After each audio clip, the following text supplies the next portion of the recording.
Hello students, आज हम 10वीं कक्षा के गणित विषय में प्रायिकता जो अपनी 18वीं प्रश्नावली है उसके बारे में अध्ययन करते हैं। सबसे पहले अपने को पता है प्रायिकता है वो कितने अंक की होती है। प्रायिकता में टोटल 4 अंक के प्रश्न आएंगे परीक्षा के अंदर। एक प्रश्न आता है अति लघुत्तरात्मक। कौन सा प्रश्न आता है? अति लघुत्तरात्मक, वो 1 नंबर का आता है। दूसरा प्रश्न आता है लघुत्तरात्मक, वो कितने नंबर का आता है? 3 नंबर का आता है। इस तरह से अपने टोटल 4 अंक की प्रायिकता आएगी। उसके बाद अपने को समझना होगा प्रायिकता होती क्या है। तो सबसे पहले अपने को प्रायिकता की परिभाषा याद रखनी पड़ेगी, और रखो तो जरूरी नहीं वैसे भी, लेकिन अपने को याद रहनी चाहिए। प्रोबेबिलिटी। तो प्रायिकता की जो परिभाषा है वो अपन क्या होता है, कोई भी घटना है उसके घटित होने को अगर हम संख्या के रूप में प्रकट करते हैं तो उसको हम क्या कहते हैं? प्रायिकता कहते हैं। अब उसके बाद में अपने को प्रायिकता का फॉर्मूला याद होना चाहिए। प्रायिकता का जो सूत्र है वो क्या होता है? अनुकूल परिणाम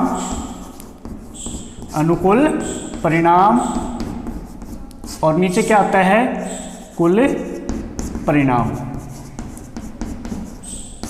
प्रायिकता का फॉर्मूला होगा अनुकूल परिणाम बटे कुल परिणाम। अब अपने को याद रखना कि अनुकूल परिणाम हमेशा छोटा होगा और कुल परिणाम हमेशा बड़ा होगा। अब अपने दिमाग में आता है कि अनुकूल परिणाम क्या होता है और कुल परिणाम क्या होता है। अनुकूल परिणाम और कुल परिणाम कैसे निकालते हैं या कैसे ज्ञात करते हैं। तो अपने को कुछ नहीं करना, एक सिक्का ले लेना है। आपको पता है एक सिक्का होता है, सिक्के के अंदर क्या होता है? हेड होता है या फिर टेल होता है। तो एक सिक्के को उछालोगे तो हेड आ सकता है या फिर टेल आ सकता है।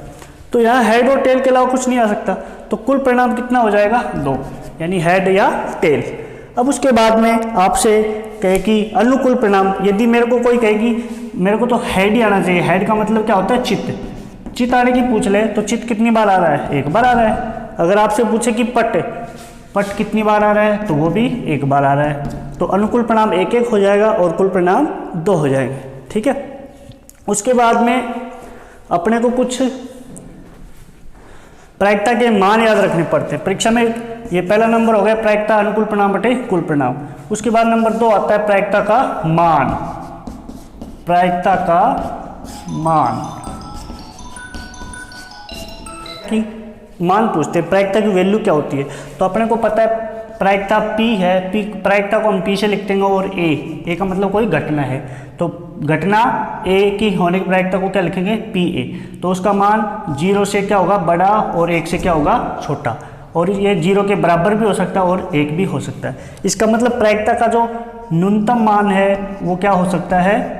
0 हो सकता है, और अधिकतम मान वो क्या हो सकता है? 1। 0 और 1। तो प्रायिकता का मान 0 से 1 के बीच में होता है। उसके बाद नंबर 3 बात आती है घटना A के होने की प्रायिकता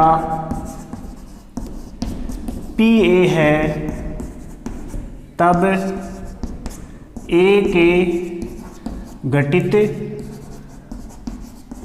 नहीं होने की प्रायिकता।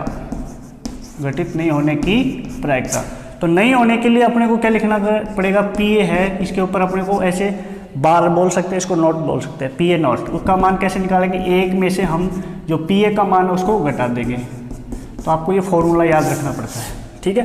तो प्रायिकता के अंदर छोटे छोटे 3 बातें होगी। सबसे पहले प्रायिकता का सूत्र अनुकूल परिणाम बटे कुल परिणाम। उसके बाद प्रायिकता का मान क्या होता है? 0 से 1 के बीच में होता है। फिर ये तीसरा सूत्र होता है प्रायिकता के अंदर घटना A के घटित होने की प्रायिकता PA है तो घटना A के नहीं घटित होने की प्रायिकता क्या हो जाएगी? PA not equal to 1 minus PA। अपने को सिक्का होता है, उसके अंदर अपने को कुल परिणाम निकालना है। तो यहाँ पर लिख देंगे कुल परिणाम। अब सिक्के को 1 बार उछालते हैं तो पहला नंबर लिखना है 1 बार सिक्का उछालने पर। तो सिक्के को 1 बार उछाल लेंगे तो कितने परिणाम आएंगे? 2। अब 2 कौन कौन छाता है? या तो हेड आ सकता है या फिर टेल आ सकता है, ठीक है, या तो हेड आएगा या फिर टेल आएगा। इसी प्रकार से नंबर 2, 2 बार सिक्का उछालने पर या दो बार एक सिक्का उछालने पर या 2 सिक्के एक साथ उछालने पर। तो सिक्का है उसके, यानी 2 सिक्कों को एक साथ उछाल देते हैं या 2 बार एक सिक्के को उछाल दो, तो अपने को कुल परिणाम कितने आएंगे? 4 आएंगे। अब कौन कौन से आते हैं, तो अपन इसको लिख सकते हैं लगातार। 2 बार हेड लिख लो, 2 बार टेल लिख लो, 2 बार हेड लिख लिया और 2 बार टेल, फिर हेड लिख लो क्रम से टेल, हेड टेल। तो अपने पास कुल कितने परिणाम आ गए? 4 आ गए। यानी पहली उछाल में दोनों पर हेड आ जाए, या इस पे हेड, इस पे टेल, इस पे टेल और इस पे हेड, इस पे टेल और इस पे टेल आ जाता है, ठीक है। अब उसके बाद नंबर 3 आता है, 3 सिक्के उछालने पर, 3 सिक्के उछालने पर या एक साथ, या 3 सिक्के उछालने पर या एक सिक्के को 3 बार उछालने पर।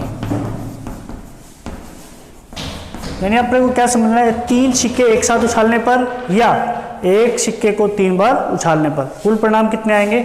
8 आएंगे। अब कौन कौन से होते हैं? 4 बार लिख लो हेड, 4 बार लिख लो टेल, जैसे 4 हेड 4 टेल, ऐसे ही 2 हेड 2 टेल, 2 हेड 2 टेल, एक बार हेड एक बार tail, head tail, head tail, head tail. तो सबसे पहले 4 हेड 4 टेल, 2 हेड 2 टेल, एक हेड एक टेल।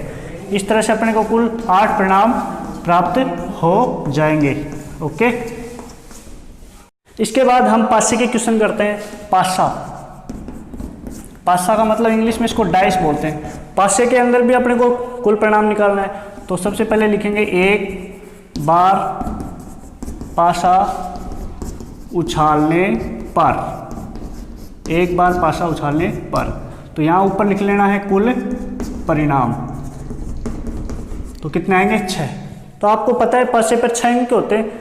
तो कौन कौन से होते हैं भाई? या तो 1 होता है, 2 होता है, 3 होता है, 4 होता है, 5 होता है और 6 होता है। तो इस तरह से एक पासे को एक बार उछालेंगे तो कितने परिणाम आएंगे? कुल परिणाम 6 आएंगे। अब यदि 2 पासे को एक साथ उछालते हैं, 2 पासे एक साथ उछालने पर, 2 पासे एक साथ उछालने पर कुल परिणाम कितने आएंगे? 36 आएंगे। कुल परिणाम कितने आएंगे? 36। अब आप कहोगे कि 6 नहीं, या तो 12 आना चाहिए। जैसे सिक्के में 2 आ रहे थे तो 2 बार में 4 आ रहे थे, ऐसे पासे में 6 तो यहाँ 12 आना चाहिए, लेकिन 12 नहीं 36 ही आएंगे। अब उसको कैसे याद करेंगे? सारणी से याद कर सकते हैं अपन। जैसे पहला पासा है उस पर 1 है, 2 3 4 5 और 6। इधर भी 1 2 3 4 5 और 6।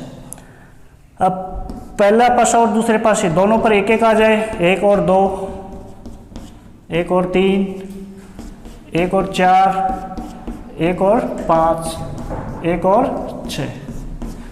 तो 1 लिया इधर से 1 2 3। इसी प्रकार इधर से 2 लेंगे, उधर ऊपर से 1, इधर से 2, इधर से 2, इधर से 2 2 3 2 4 2 5 2 6। इधर से 3 लेंगे, 3 1 3 2 3 3 3 4 3 5 और 3 6। इधर से 4 1 4 2 4 3 4 4 4 5 4 6।